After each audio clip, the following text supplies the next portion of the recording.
रही है, ऐसा लगा तू मधुरिम वीणा बजा रही है, ऐसा लगा तू मधुरिम वीणा बजा रही है।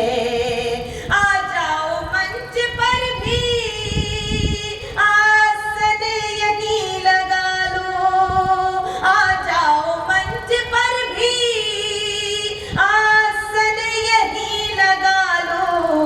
देवी सरस्वती माँ बेटी बुला रही है। माँ के चरणों में कुछ छंद समर्पित करती हूँ, बस यही मन आप सबका मांग रही हूँ। छंदों में माँ से कुछ मांग रही हूँ, पंक्तियां समर्पित करती हूँ। स्वागत, अभिनंदन।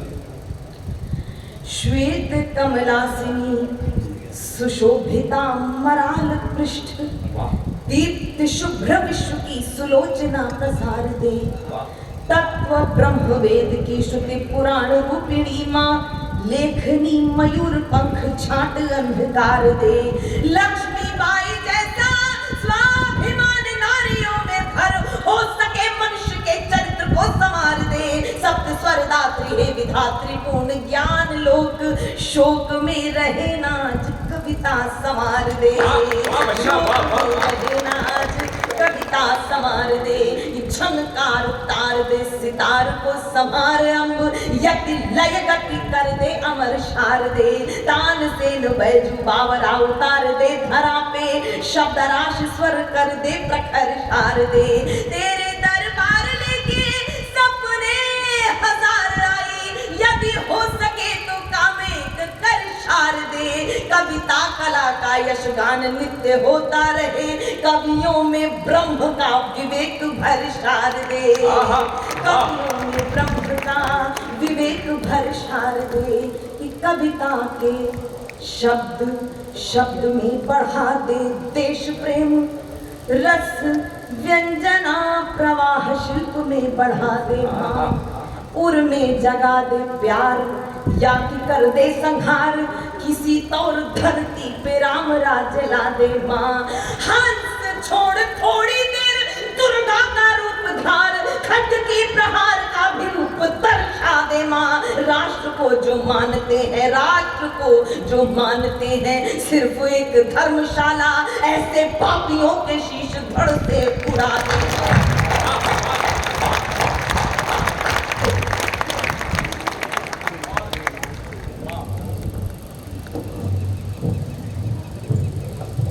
जिस अद्भुत हमारी देववाणी संस्कृत अनुनिष्ठ हिंदी में बहन ने माँ शारदे की वंदना की, इनका जो सृजन है, इनका लेखन है और इनके जो पावन भाव है, राष्ट्र को जो मानते हैं धर्मशाला ऐसे दुष्ट पापियों का शीश धड़ से उतार दे, इनके भाव आपके हृदय तक उतरे हो तो मैं कविताओं के लिए, तालियों के लिए मैं कभी नहीं कहता, पर जहाँ श्रेष्ठ बात हो वहाँ अपने आप अगर आपकी प्रतिक्रिया पहुंचती है तो कवि और श्रेष्ठ लिखने के लिए प्रेरित होता है।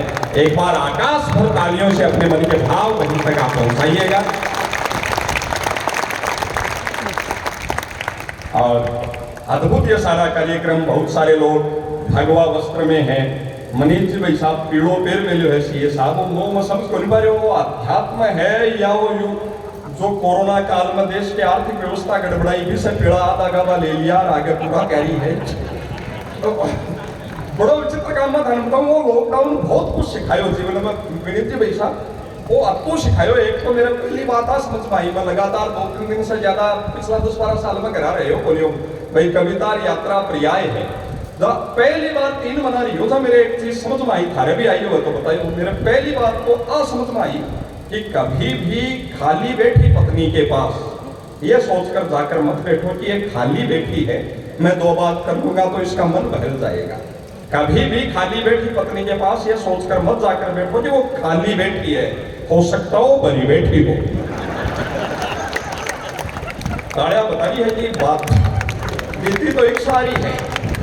दूसरी मनीष जी भाई साहब एक और बड़ी लॉकडाउन बहुत कुछ सिखाया। एक चीज और सिखाई है, पहला 15 दिन तो लॉकडाउन लागो 23 मार्च ने सब बड़ो खुश हो यार आपा सारे दिन भागता उड्या फिर आपा भी पन पसार सोचा।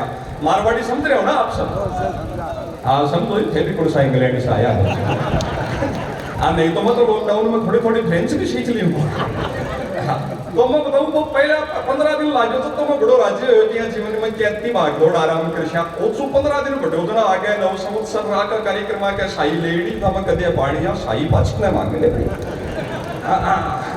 तीसरे पर बड़ो ना मैं कोई ठिकाना ही नहीं को राम जाने भाई के नाम सारे दिन के करूंगा ना वो मोबाइल में YouTube पर कविता सुनो करूंगा पर घर वाले किया तो पता कर कि मामनी है बेचारी पर मैंने क्यों ही कोई मुझसे तो क्यों ही कोई लिखते पण बा आती जाती ना मैंने ही नजर से देखती कि हम ओ बेटा आबरी पाल दे सीख जीवन है बहुत ही हो बहुत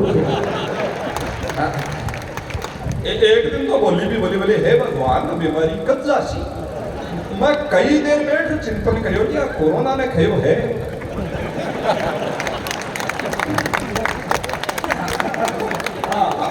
भी पछा मेरे एक नयो संकट और होगो और दो मना कोई कमाई बोली हो इतना मेरा एक कवि सम्मेलन लाऊंगा देश का कई सीए साथी मित्र है नाम मनीष जी भाई साहब जी का एक सीए साथी बंबई में वन में बुझो में भाई जी और के काम करना चाहिए मारे लाए के काम कर सका ना बोलो यार थे बोला हो थे डीमेट अकाउंट खोला लो शेयर बाजार में ऑनलाइन ना बोलो भी सब खारसमत में आवजी कि अपना दिन आप झूठी टाइम दे रहे हैं कमाई तो अठे है यहाँ की बातचीत में मन समझाई मैं बताऊं को मैं खुला तो लियो भी कर पहले मेरे जीवन में बस खाली मेरा कोई लोड हो कि कार्यक्रम को नो तो आ जाए टाइम पर मैं बड़े पहुंच जाऊं बढ़िया भोजन मिल जाए कार्यक्रम को से लिफाफा मिल जाए अब भाई जी वो शेयर बाजार खुलाया पक्ष कच्चा तेल का दुनिया में भाव के चाल रहे हैं वो लोड में रहे रूस यूक्रेन लड़ रहा दो दिन बैठे हो रहा है चिंता मेरा लोनगढ़ में बैठा का हो रही है कि देख आज से संसद को उतर को कर को मतलब पूरी दुनिया का इजराइल के कर जो है तालिबान के कर जो है बिका लोड मेरे और लोग लॉकडाउन के माए बैठा बैठा घर पकवान खाया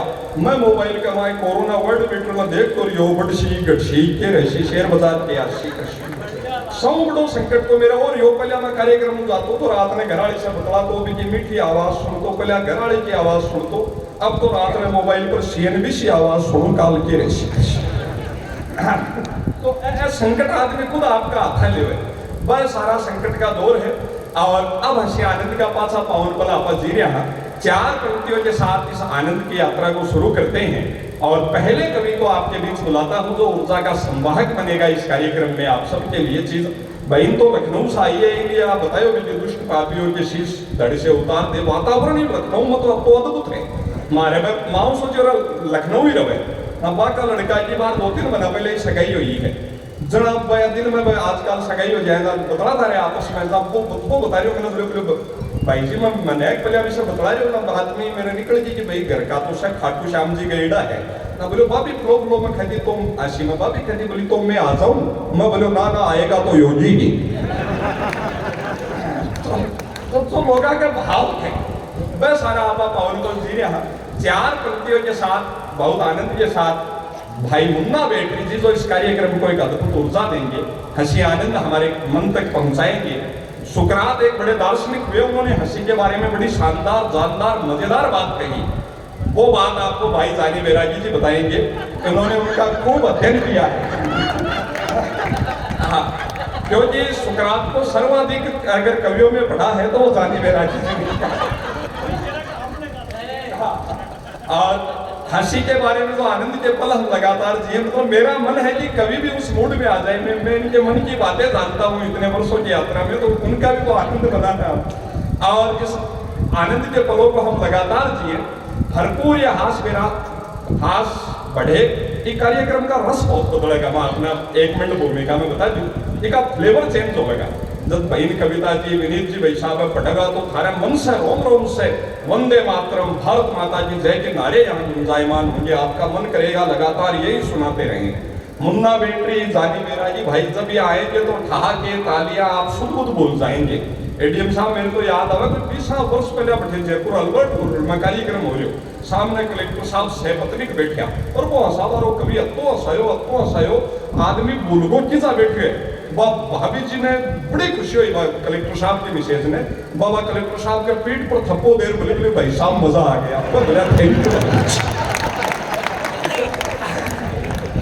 आदमी रिश्ता नाता भूल गया मैं पता होगा एक और बताऊं कि यूक्रेन अरबी व्लादिमीर जेलेंस्की ने राष्ट्रपति बनाया है वो बड़ो कॉमेडियन बैठे बाबा को एक शौचालय के तो भी नाम पर ही पार्टी बनाई अब आपने बैठे पंजाब और हास्य कवि ने मुख्य कॉमेडियन ने मुख्यमंत्री बनाए तो आज तो मेरे भी मुन्ना भाई कहे जाने मेरा जी के भी जागी है पर यूक्रेन में जिया का गोदी हो रहा है हमारा समझ में कोई नहीं कि आप परंपरा आगे बढ़ेगी आगे अब जनता ही परंपरा ने आगे बढ़ासी कुणा ताई का हाथ जोड़ रखे फुल स्टॉप लगस तो जिका आनंद का पल है वह आपा लगातार जीवा हंसी मस्तिया माटी के कंकड़ में अति बिखरी पड़ी है भाई मुन्ना हास्य के लिए वो अद्भुत काम है जो हमारे मन के उल्लास को जीवित करता है जीवन का रस हम तक प्रवाहित करता है स्ट्रेस हमारा कम करता है मजदूर और अभिजात्य में केवल स्ट्रेस का फर्क है वो शरीर से काम करते हैं हम दिमाग को इतना ज्यादा लोड देते हैं साइंस कहती है कि शरीर की कुल एनर्जी का कैलोरी का 20% हिस्सा ये दिमाग खर्च अकेला कंज्यूम करता है उसको रिलैक्स कराने का काम मुन्ना भाई करते हैं दिमाग को मजदूर इतना सहज इसलिए रहता है कि वो दिमाग पर कोई लोड नहीं लेता एक शेर याद आता है कि सो जाता है फुटपाथ पर अखबार बिछाकर सो जाता है फुटपाथ पर अखबार बिछाकर मजदूर कभी नींद की गोली नहीं खाता तो वो जिस संस्कृति में जीता है हास परिहास को जीता है वही हास परिहास दिलाने के लिए भाई मुन्ना बेटरी हमारे बीच आए इस कार्यक्रम का शुभारंभ करें पहले कवि को मैं क्या बुलाऊं आप लोगों का दुलार बुलाएं एक बार पहली पंक्ति से लेकर अंतिम पंक्ति तक आकाश भर तालियों के साथ भाई मुन्ना बेटरी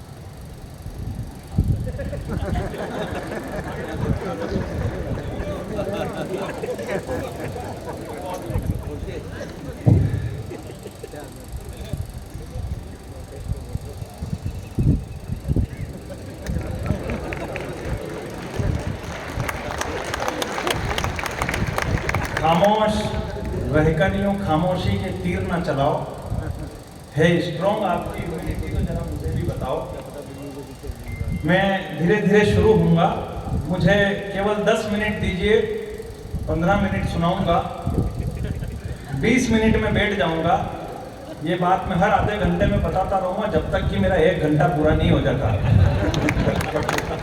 समय की अपनी मर्यादा होती है और इतने बढ़िया श्रोता अगर हो तो 1 घंटा पूरा हमारा हो ही जाता है एक बार अपने खुद के लिए भी ताली बजा लीजिए कुछ लोग आगे मोबाइल खोलकर जो YouTube के स्कीम में बैठे हुए हैं इन्हें मैं बता दूं कि लगभग 80 YouTube चैनल में ब्लॉक करा चुका हूं बाकी आप आराम से रिकॉर्ड करिएगा प्रणाम करता हूं आप सब लोगों को बहुत अच्छा आप सुन रहे हैं माननीय एडीएम साहब 15 दिन के अंतराल में दूसरी बार मुझे झेलने की जो आपने हिम्मत जताई है मैं आपको भी प्रणाम करता हूँ बढ़िया मैं अभी चिड़ावा आकर गया था यहाँ का बड़ा अद्भुत नजारा है यहाँ की मिट्टी भी बड़ी अद्भुत है हिसार हरियाणा से आ रहा था तो बस वाला चिल्ला रहा था पिलानी पिलानी पिलानी पिलानी पिलानी तो नीचे हरियाणा का ताऊ बोला बोले पिलानी हो तो नीचे उतर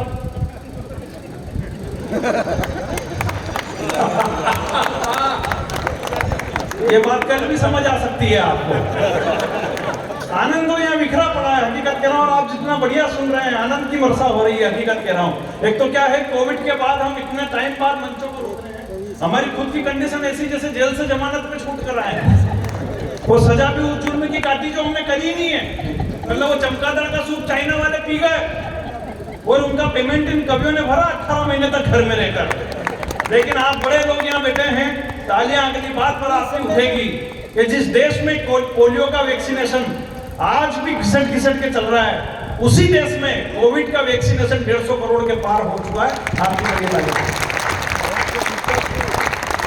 ये उसका संघर्ष ही जीवन में बहुत कुछ सिखाता है मैं माननीय प्रधानमंत्री जी के लिए 4 पंक्तियां पढ़ूंगा उसके बाद शुरू हुआ कि उसका संघर्ष ही जीवन में बहुत कुछ सिखाता है यहाँ आपदा से जो लड़े मर्द वही कहलाता है और मुसीबत कितना भी ले उसके वक्त का इम्तिहान वो शहंशाहों की तरह हर बार जीत जाता है वाह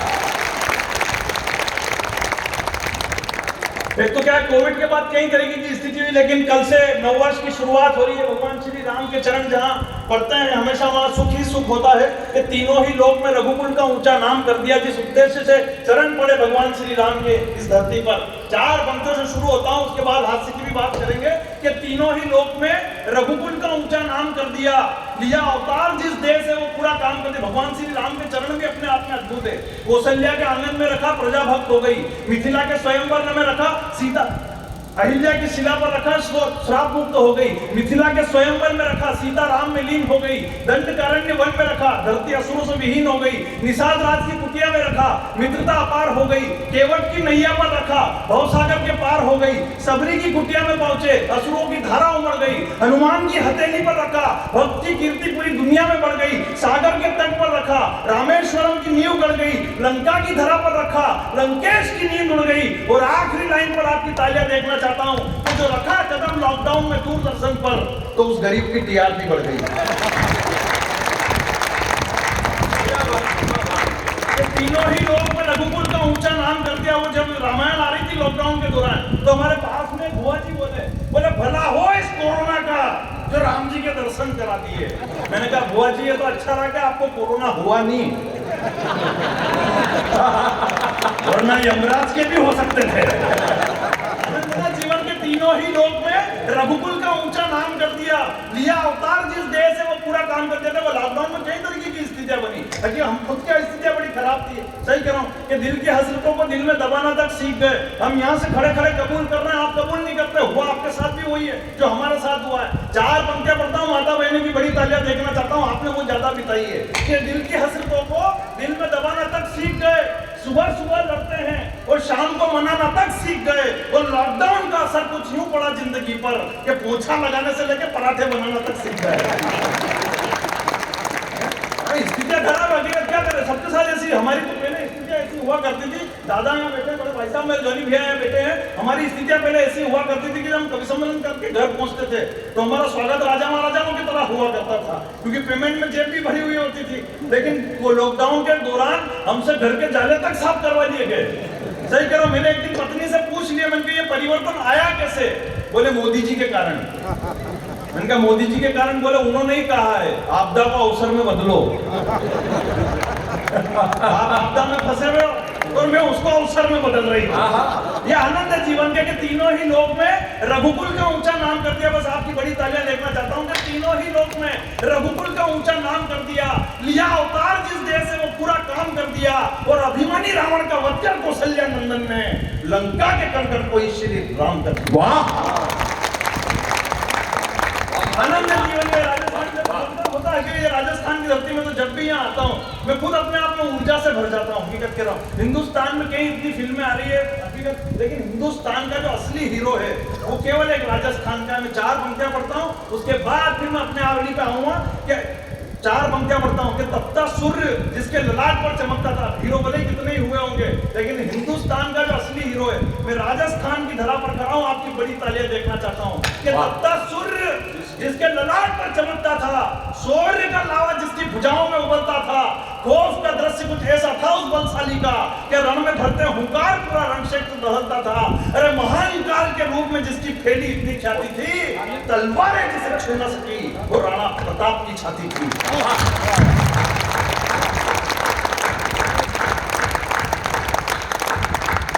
देखो, फर्स्ट इंप्रेशन लास्ट इंप्रेशन होता है। फर्स्ट वाले को बहुत जोर लगाना पड़ता है, सही क्या? तब जाके मामला पकड़ में आता है। वो हमारे हिंदी कवि सम्मेलन मंच की एक बड़ी वीर रस की कवियत्री, शादी करके ससुराल पहुंची। आप इनकी तरफ मत देखना। वो फर्स्ट इंप्रेशन लास्ट इंप्रेशन होता है। हमारे हिंदी कवि सम्मेलन मंच की एक बड़ी वीर रस की कवियत्री शादी करके ससुराल पहुंची तो किचन के अंदर पहले ही दिन सासू मां ने घेरने की कोशिश करी। सुबह दिन घेराव सरकार का। बोले तुझे आलू भिंडी की सब्जी बनानी भी आती है, खाली मंच पे तलवार ही चलाती रहती थी। अब वो वीर रस की कवियत्री थी, 1 मिनट में समझ गई कि आज मेरा घेराव हो गया और आज अगर इस सासू मां की फाइल नहीं निपटाई तो ये पूरी उम्र मेरे को टीचती रहेगी। तो उसने कहा चलो सासू मां किचन के अंदर आपको बताती है कि सब्जी कैसे बनती है। और वो वीर रस की कवियत्री थी, रोज लाखों की भीड़ निपटाती थी, सासू मां का लग रहा उसके आगे। तो उसने कहा चलो किचन के अंदर आपको बताता हूँ। बात पहुंच जाए तो फिर आनंद से शुरू कर देना। किचन के अंदर देखिए शुरू हुई अपनी ही स्टाइल में कि सुन ले सास कैसे बनेगी ये साग, सारी थ्योरी तुझे आज समझा कर ही मानूंगी। पहले काटे आलू फिर चीरी भिंडी, मैंने सारे ही मसालों को हिला कर ही डालूंगी। फिर जो लगेगी आगे कैसी है बनेगी साग, फिर जो लगेगी आगे कैसी है बनेगी साग, अपने ही हाथों से खिला कर ही जानूंगी, और बनी हुई साग पे जो जुबान हिलाई तूने राम की कसम तो जुबान काट डालूंगी। उसके बाद कमर साहब ताली बजा रहे, देखो भगवान के सोलन देख रहे हैं, मतलब ये हुआ तो नहीं कहीं ऐसा। मतलब वो इतना होने के बाद सासू माँ ने आज तक नहीं पूछा कि तेरे को और कुछ भी बनाना आता है क्या। देखो फर्स्ट इंप्रेशन लास्ट इंप्रेशन होता है, सही कह रहा। इसलिए पंक्तियां पढ़ता हूँ कि इन चेहरों की मुस्कुराहट को मैं राज कर सकता हूँ, ठंडे ठंडे दिसंबर को अप्रैल मार्च कर सकता हूँ। बस एक बार तालियों का विस्फोट बड़ा कर दो, मैं अभी के अभी आपकी इम्यूनिटी चार्ज कर सकता हूँ। वाह, भारत के उत्तर पूर्व में स्थित चीन के वुहान शहर से चलकर इटली के रास्ते भारत पहुंचे कोरोना वायरस के प्रकोप से बचे हुए सभी नेगेटिव लोगों और उनकी इम्यूनिटी को मैं भी प्रदान करता हूं। ताली बजाने वाली बात नहीं, एक तो इम्यूनिटी शब्द ऐसा फंसाया अपने हिंदुस्तान में लाकर, जैसे अभी कांग्रेस में नवजोत सिंह सिद्धू फंसे हुए हैं। भगवान की सोलन हो कुछ नहीं, आज सब माहौल पूरा बना के रख रखा है इम्यूनिटी के नाम पे। सही कह रहा बिल्कुल। और क्या इम्यूनिटी की बात करूं, पूरी दुनिया में इम्यूनिटी की अभी तक केवल दवाई बनी है, एकमात्र अपना हिंदुस्तान है जहाँ पे शेविंग क्रीम और साबुन तक बन गए। सही कह रहा। मैं अभी दुकानदार के यहाँ गया तो उनका हेयर कलर देते, बोले इम्यूनिटी वाला दे दूं क्या। उनके हेयर कलर से इम्यूनिटी का क्या लेना देना, बोले नहीं इससे आपकी इम्यूनिटी बढ़ जाएगी। मैंने कहा इसको सर में लगा के नहाना है कि रोटी पे लगा के खाना है, मैंने मालूम ही नहीं पड़ रही। और मैं तो आपको भी कहता हूँ, अगर आपको अपनी तुरंत इम्यूनिटी बढ़ानी है तो आप किसी भी न्यूज चैनल की नेताओं की डिबेट को 2 घंटे लगातार सुन लो, आपकी खुद की इम्यूनिटी इतनी बढ़ जाएगी कि आप अकेले जाके पाकिस्तान को निपटा कर आ जाओ। ठीक है। मतलब जिस दिन हिंदुस्तान में रफेल आया था, जिस दिन हिंदुस्तान में रफेल आया था, मैंने 2 घंटे एक न्यूज चैनल को लगातार सुन लिया, मेरी खुद की इम्यूनिटी इतनी बढ़ गई कि घर के बाहर रखा हुआ स्कूटर भी मेरे को रफेल जैसा नजर आया। तो तालियां तो इस बात पे बजाना कि वो पड़ोसी जिससे मेरी नहीं बनती, उसकी शक्ल में मेरे को जिम्पिंग नजर आने लग गया। ये तो अच्छा था कि मेरी वाइफ ने मेरे को तुरंत सब्जी लेने के लिए मार्केट भेज दिया, वरना मैंने तो चाइना पे अटैक करने का मूड बना लिया था।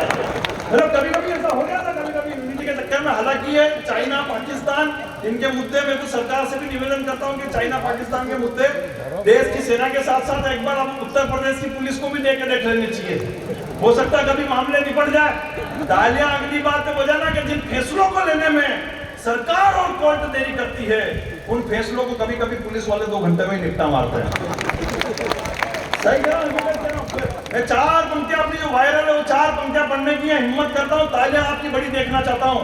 इंसाफ नहीं मिलेगा यहाँ लिखने से मोबाइल में। हमारी एक तो सबसे बड़ी विडंबना है कि हिंदुस्तान में किसी बेटी के साथ कोई दुराचार हो जाता है, कुछ भी हो जाता है, तो हम फेसबुक पर केवल अपनी एक पोस्ट डालकर अपने कर्तव्य की तीसरी कर लेते हैं।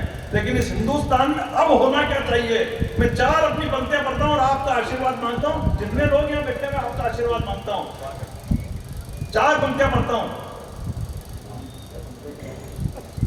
इंसाफ नहीं मिलेगा यहाँ लिखने से मोबाइल में, कि इंसाफ नहीं मिलेगा यहाँ लिखने से मोबाइल में। वो जो आग आपके अंदर जल रही हो वो मैंने अपने शब्दों में बयां कर दी हो, तो बड़ी तालियों का विस्फोट देखना चाहता हूं कि इंसाफ नहीं मिलेगा यहाँ लिखने से मोबाइल में। अब वही करना है जो होता है अरब और इजराइल में। और चाहते हो कि सुरक्षित रहे बेटियां इस देश में, तो बलात्कारियों को निपटा दो हैदराबाद स्टाइल में। वाह वाह वाह वाह वाह वाह। हिंदुस्तान में पुलिस अपना काम ईमानदारी से करना चाहती है, लेकिन दुख तो तब होता है जब पुलिस के ऊपर पत्थर फेंके जाते हैं, थूका जाता है और कोई मानव अधिकार वाला उनके समर्थन में जाकर खड़ा नहीं होता है। तब 4 पंक्तियां पढ़ता हूं कि एक खाकी के जीवन में कितना दर्द समाया होता है, हर पल होता मौत से सामना, वो जिंदगी को दगा देता है। पुलिस वालों को कम टेंशन होती है क्या? हिंदुस्तान में पुलिस वालों के सबसे ज्यादा टेंशन होती है। सही कह रहा हूं सर, बेटे मालूम है इनको, पुलिस वालों की सबसे ज्यादा टेंशन होती है। वो पिछली केंद्र की सरकार में तो एक मिनिस्टर साहब ने घोषणा कर दी थी, बोले अब जो खुले में शौच करने जाएगा उसे पकड़ के अंदर बंद कर देंगे। कौन कर रहे हैं बंद? मिनिस्टर साहब आ रहा बंद करने। ये गांव के लोग एक दूसरे को करेंगे, करना बेचारा इन पुलिस वालों को। इनके जीवदोरी कितनी टेंशन हो गई। सुबह 5 बजे मुखबिर का फोन आएगा कि भैया खेत की भागल में बैठा के गिरफ्तार करो। नहीं वो पुलिस वाले अगर ढीले ढीले पहुंचे, नहीं भैया निपट ले तो वहां क्या और ज्यादा टेंशन, उसको भी लोन सबूत भी दुखो।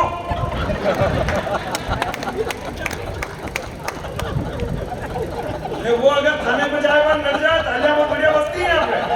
वो अगर थाने पे जाए पर लड़ जाए, ये मेरी है ही नहीं। ढंग से बजाओ एक बार जरा।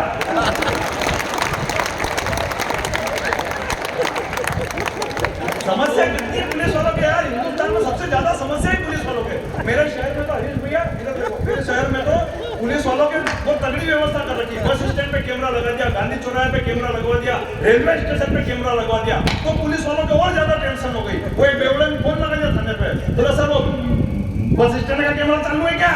बोले हाँ चालू है, क्या हो गया वहाँ पे? बोले सर वहाँ पुलिस वाले खड़े हैं क्या? बोले हाँ खड़े हैं, क्या हो गया वहाँ पे? बोले नहीं वो जयपुर की बस खड़ी थी, निकल गई, बता दो जरा जिस दिन पुलिस वाले बोलते हैं वो उनकी स्टाइल में बोलते हैं, सही करो उनका अलग अंदाज होता है। हमारे यहाँ पे एक बाजे वाला जुआ खेल रहा था, हमारे यहाँ बाजे वाला जुआ खेल रहा था, हमारे यहाँ बाजे वाला जुआ खेल रहा था रात को, तो वो रात को पुलिस वाले तोड़ गए उसको, रात भर उसको कूटा थाने पे, सुबह 8 बजे उसको जमानत पे छोड़ा और उस बाजे को ठीक 11 बजे माताजी पूजन करने के लिए जाना शादी में।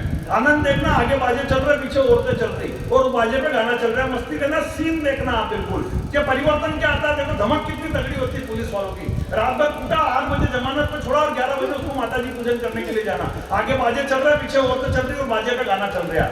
शेर पे सवार आइयो मोरी माँ, आइयो मोरी माँ, सोनारा झांझरी बाज रहा ओ माँ, सोनारा झांझरी बाज रहा। अब वो चौराहे तक पहुंचा बाजे वाला और उस चौराहे पे कोई सांप चालान फाड़ रहा है गाड़ियों का, जिन्होंने रात को उसको कूटा। तो बाजे वाले की निगाह सांप पे पड़ी और सांप की निगाह बाजे वाले पे पड़ी, तो बाजे वाला देख के संपट भूल गया, गाना ही चेंज, रात भरी कूटा पलट के मोरी माँ, पलट के मोरी माँ, हाथ पग मारा बोल रहा माँ, हाथ पग मारा बो। अब ताली बजाओ कि मैं भी साथ को बोलूं। हंसने के लिए हिंदुस्तान में कहीं जाने की जरूरत नहीं पड़ती। और वैसे भी गीता के 19वें अध्याय में लिखा है, यदि तुम ब्रह्मांडस्य चित्ती प्राणिनाम हसितुम शक्नोति तत्वा प्रहत्ताय कविनाम सम्मेलनम करिष्यामि। नहीं आपको इसका मतलब मालूम है क्या? नहीं मालूम है तो गाय के लिए हंस रहा हूं, मैं बता रहा हूं नहीं यहाँ से। हालांकि देखो मालूम तो मेरे को भी नहीं है, ये तो कहीं लिखा था, मैंने पढ़ दो जैसा होगा निपटेंगे। बोलो फिर भाई साहब ने मेरे को बताया, बोले बेटा गीता के 19 अध्याय होता ही नहीं, 18 भी खत्म हो जाती है। तो मैंने कहा कि जीवन में गुरु का होना कितना आवश्यक है, उस दिन मैंने महसूस किया कि गुरु का होना कितना आवश्यक है। और इनके जैसा गुरु हो तो आदमी का बेड़ा ही पार हो जाता है। पहली बार देखा मेरे को बेंगलोर हवाई जहाज में बिठा के, पहली बार हवाई जहाज के अंदर नहीं, बेंगलोर लेगा मेरे को पहली बार हवाई जहाज में बिठाकर, बॉक्स के अंदर अटैची रखी हवाई जहाज में और जेब से जंजीर निकाल कर ताला चाबी कर रहे हवाई जहाज के अंदर। उनका भाई साहब ये दृश्य मैंने रेल के अंदर देखा, बोले तू पहली बार बैठा, तेरे को नॉलेज नहीं है। रेल के अंदर अगर कोई अटैची लेके दौड़ता हो तो उसे दौड़ के पकड़ सकते हैं। हवाई जहाज के अंदर कोई भगा तो मैं नीचे थोड़ी कूदूंगा क्या? उस दिन मेरे को लग गया कि जीवन में बड़े लोगों का होना कितना आवश्यक है। हालांकि देखो गीता का नॉलेज भी होता तो मेरे को बहुत सी पंडिताई करनी थी, और बहुत सी बात जो आजकल पंडिताई करते हैं उनको भी नॉलेज नहीं होता। मेरे मोहल्ले में भी राम कथा हुई, पंडित जी ने वरदान सुनाया, बोले हनुमान जी श्रीलंका के अंदर कूदे और रावण की धोती धू धू करके चलने लगी। मेरे को थोड़ा संशय हुआ, मैंने कहा यार पंडित जी ये दृश्य तो मैंने सुना ना, मैंने कभी देखा। तो पंडित जी ने तुरंत डैमेज कंट्रोल किया, वो भी समझ गए, बोले बाबा हम तो जोश में जल्दीबाजी में बोल गए, तो उन्होंने तुरंत डैमेज कंट्रोल किया। बोले नहीं बेटा आग तो हनुमान जी की पूंछ में ही लगी थी, रावण की धोती तो धोखे ने तार पे सुखा रखी थी, उसने आग पकड़ ली।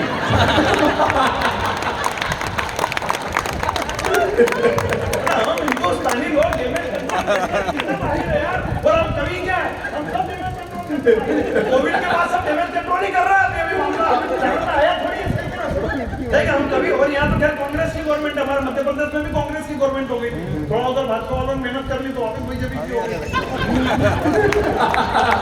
ये बढ़िया है, कभी कभी मेहनत कर रहा था आदमी। और हमारे यहाँ कांग्रेस की गवर्नमेंट जब से हुई, हम कवियों के टेंशन हो गई कि अब करना क्या मंच पे। 90% कवि भाजपा वाले होते हैं। वो पिछली नवरात्रि में 20-20, 25-25 कवि सम्मेलन जाने भी, साथ में सही कह आसिन का कवि सम्मेलन, हकीकत कह रहा हूँ। और जिसको देखो वही हमको होटल में आके चमका के जाता है। राहुल गांधी के खिलाफ वो उधर से उनका फोन आ जाए, बोले उनके खिलाफ कुछ मत करना। उनके अब मैं करना हो गया 20-20, 25-25 कभी समय में नवरात्रि में एक मंच पे तो मैं जाके भूल गया कि करना क्या है। मैंने जाते ही कि मैं जो राहुल जी को उधेड़ना शुरू किया, और सामने से अध्यक्ष जी बैठे हुए और ऐसे ऐसे कर रहे और मेरे को लग रहा है कि इनको मजा आ रहा तो मैंने और उधेड़ना शुरू किया। फिर नीचे से एक पर्ची आई, बोले बेटा मंच कांग्रेस का है, आप पेमेंट लेके जाएगा क्या अध्यक्ष जी भी यहीं छोड़ के जाएगा। तो मैंने तुरंत डैमेज कंट्रोल किया, और डैमेज कंट्रोल किया, तालियां उस बात को बजाया, मैंने तुरंत डैमेज कंट्रोल किया। मैंने कहा राहुल अगर 97 पे आउट नहीं होता तो भारत आज वर्ल्ड कप जीत जाता। अध्यक्ष ने फिर ताली बजा दिया। समझा, हम तो क्या डैमेज कंट्रोल करने के मामले में बिल्कुल माहिर है। हालांकि मेरे को भी उस व्यक्ति के लिए डैमेज कंट्रोल करना पड़ा जिसने आजकल पूरी पार्टी को डैमेज करके रख रखा है। सही कह रहा, अभी यूपी के चुनाव में राहुल जी ने घोषणा कर दी मंच से, बोले मैं पांडव हूँ बाकी सब कौरव है। अभी मंच से उनका बोले मैं पांडव हूँ बाकी सब कौरव है। तो पूरे भाजपा के लोग पीछे पड़े उनके, बोले कैसे कह दिया अपने आप को आपने पांडव, कैसे कह दिया अपने आप को आपने पांडव। तो राहुल जी ने पीए से पूछा कौन थे रे पांडव। बोले तेने बुलवा तो दिया मेरे मुंह से, मेरे को तो ध्यान ही नहीं कौन थे पांडव। तो पीए ने बताया सर ये पांडव जो थे ये महाभारत के एक पात्र थे। बोले नहीं दिखाओ मेरे को कौन थे पांडव। आखिर कार्यालय पे टीवी मंगाई गई, टीवी के अंदर महाभारत चलाई गई। अब संजोग से वो वाला दृश्य चल गया, इधर पांडव मुंह लटका कर बैठे हुए, इधर द्रौपदी की साड़ी खींची जा रही, ऊपर से भगवान श्री कृष्ण ऐसे करके साड़ी दे रहे। तो ये दृश्य देख के राहुल जी को गुस्सा आ गया, बोले ये क्या दिखा रहे हो मेरे को, एक महिला की साड़ी खींची जा रही है और ये 5 मूर्ख मुंह लटका कर बैठे हुए हैं, कौन है मूर्ख।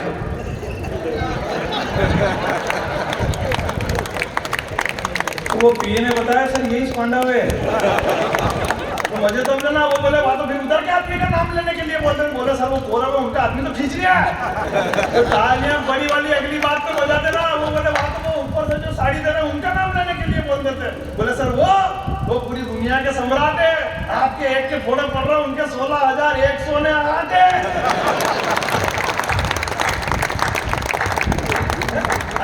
लोगों की जानकारी नहीं है कि होता नहीं कुछ उनसे, और सब कुछ झोंक रहे हैं। बस 4 पंक्तियां पढ़ता हूँ और इन नोटंकी को आप समझ जाना, जो कभी गंगा में जाकर डुबकी लगाते हैं, कभी वैष्णो देवी में जा रहे हैं, जो चुनाव के टाइम पर नजर आते हैं कि होता नहीं कुछ उनसे पर सब कुछ झोंक रहे हैं। आपका आशीर्वाद भाई साहब समर्पित करता हूँ कि होता नहीं कुछ उनसे पर सब कुछ झोंक रहे हैं।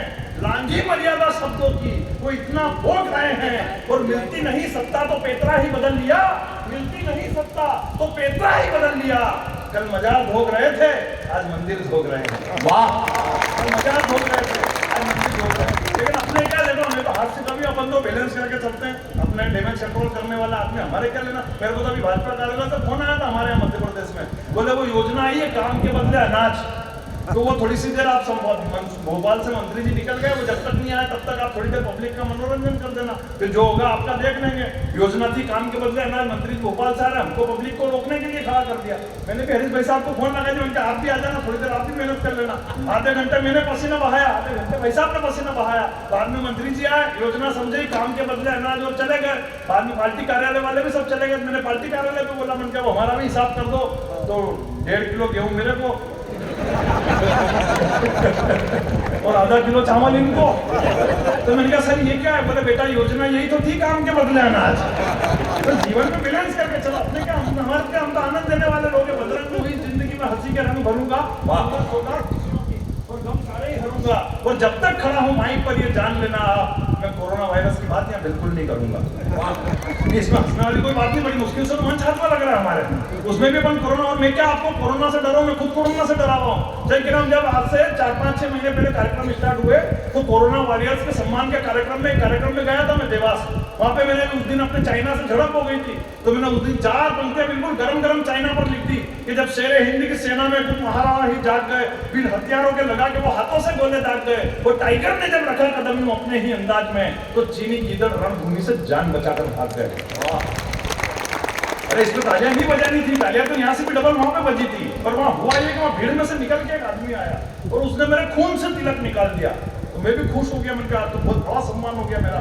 बड़े कवियों की लिस्ट में मेरा नाम आ गया, हरिओम जी विनीत जी की लिस्ट में मेरा भी नाम आने लग गया। बोला मेरे भी खून से तिलक निकल गया। मैं खुशी घर पे पहुंचा, मैं बहुत खुशी से खुशी घर पे पहुंचा। तो सुबह आयोजक का फोन आया मेरे पास, बोले भाई साहब घर पहुंच गए क्या?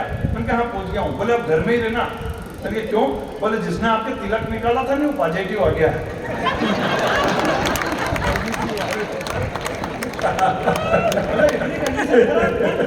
मालूम नहीं पड़ रहा, उसने देखा ऐसी नजरों से कि वो दिल में समा गई, हर अदा उसकी नायाब थी जो मन में छा गई, और करता इजहार मोहब्बत का मैं उससे पहले ही उस हसीना की रिपोर्ट भी कल पॉजिटिव आ गई।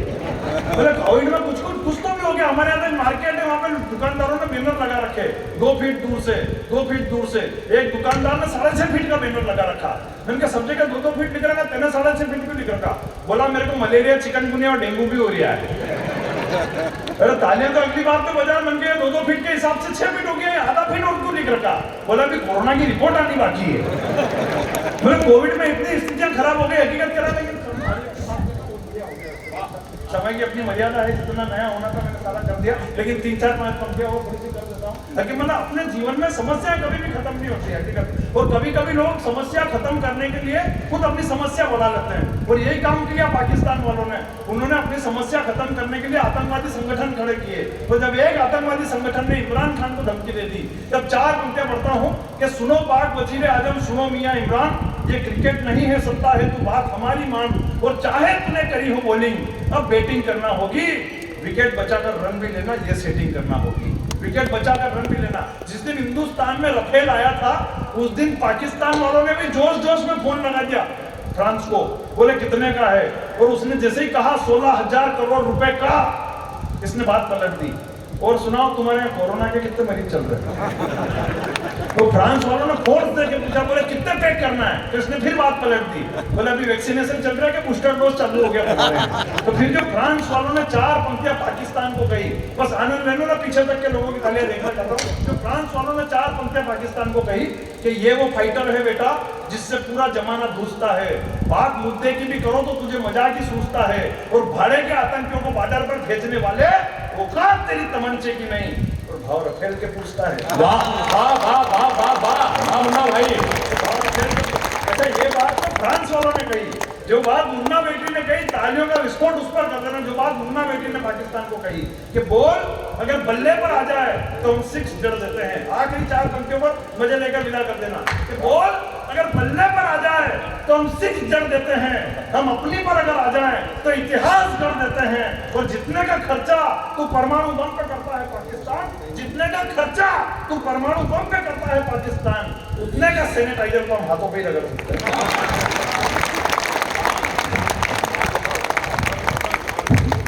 ये थे भाई मुन्ना बेटी। अगर आपको लगा हो कि शुभारंभ में भरपूर ऊर्जा का हास्य के साथ संचार हमने कर दिया हो, तो इतनी श्रेष्ठ बैटरी के लिए हमारी उतनी ऊर्जावान तालियां उन तक पहुंचनी चाहिए।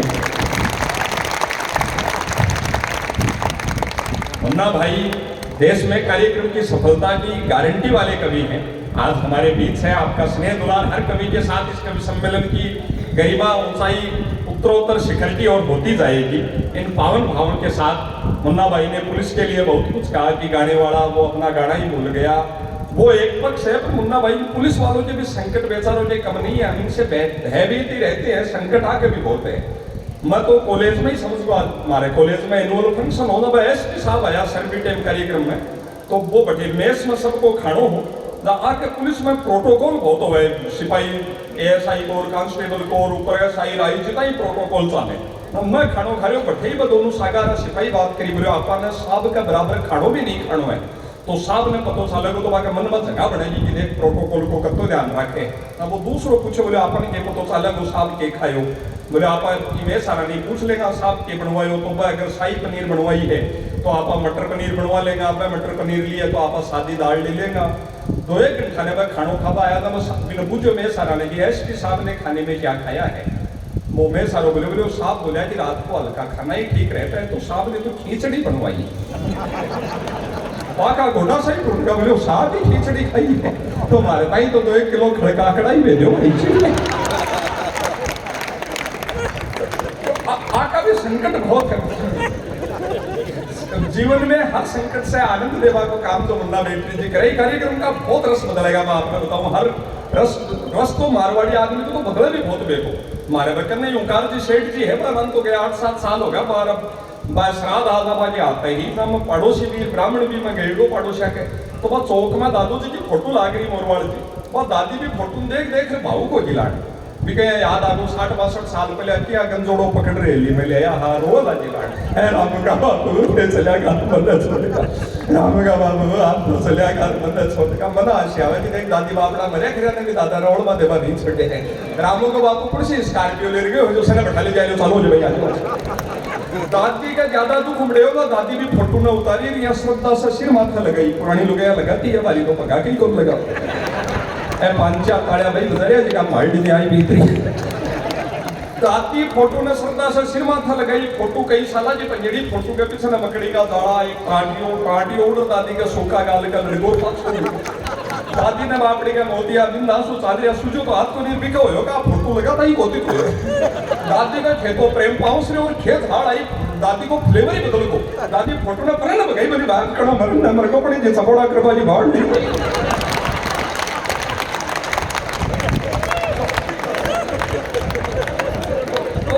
फ्लेवर बहुत बदला है कार्यक्रम का मैं समझायो दादी ने मैं ब्राह्मण में पड़ोसी में दादू जी मरिया गिरा जड़ी की क्या होने दियो मेरे धर्म में मैं दादी यहाँ एक पार्टी और यहाँ बात पर कोई का भाग में खोट वाला चोट है ना रह कोई दादा का होड़ी ही चोट बच्चा दादी बाबू आपा कागला ने को गाश दिया करा ना कागो दादी बोली भैया मेरा हाथ से ही गिरा दिया मैं दादी ये तू पाव में देती बोली ना ये को बहुत महत्व हुआ है ये दिन पितरेशिया कागलो बढ़कर आवे वो ग्राह को प्रसाद खाकर जाए ना मैं चौक में खड़ा दादिया काको तेरी कागा कागा कागा ये करके एक कागलो आयो वो साथ पर कई देर को उठ्यो बठेसी और फिर भी पड़ोस में साथ प्रदार बैठ को दादी रोला की बोली मत ने खई होने वो मरने वर्गो पड़ के बाहर नहीं